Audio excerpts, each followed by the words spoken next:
अल्प वर्षारे बेहाल मालकानगिरी म्युनिसिपालिटी कार्यालय सम्मुखें एवं विभिन्न स्थान में रास्ता उपरे प्रवाहित होउछि बन्या जल तेणु यातायात में बाधा उपजिछि। ड्रेनेज समस्या कारण अल्प वर्षारे सृष्टि होइछि बन्या स्थिति।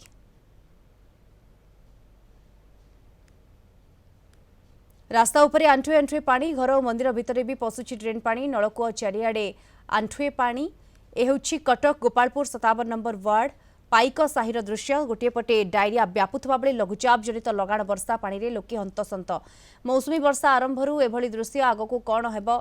ड्रेन पानी घरे और रास्तार जमा हो रही बहु असुविधार सम्मुखीन होती पाइकसाही बासिंदा। ड्रेन थिले मध्य होई पारुनी वर्षा पानी निष्कासन, एथिपाई नाही नथिबा असुविधार सम्मुखीन होती साधारण लोके। ड्रेन पानी निष्कासन व्यवस्था ग्रहण करानगले झाड़ाबांती और डायरिया भली रोग व्यापिबार आशंका रही।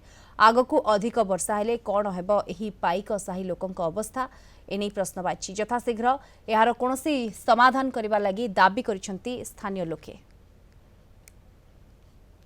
पानी जाइकिनी घर भितर पशुची, रोसई घर भी पानी, ठाकुर मंदिर भितर भी पानी, सबुआड़े पानी आम जावासिया करने भी असुविधा होची। टीबी पेसेंट अच्छा, डायबिटीज पेसेंट अच्छा, हार्ट पेसेंट भी अच्छा, किंतु जावासिया तो आम बहुत असुविधा होचु ना।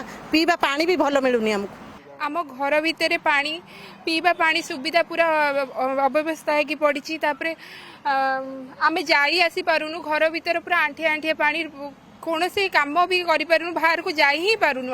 आम रोड सीधार पूरा पानी फाणी होमर जो लोक जाऊँच मेडिकल फेडिकल जावाई असुविधा होपर पानी पीवा असुविधा होम कॉर्पोरेटर जनइलु। कॉर्पोरेटर कहते हाँ आम पानी मोटर दबू सुविधा करदेबू, सी भी हो ना। पुणी इलेक्ट्रिक तार झुलिक रोचे, आम छुआ पिला सब जावासा कर बाटे आर्थिंग फार्थिंग हो संभावना अच्छी। कि कॉर्पोरेटर किसी शुणुना ना करूना।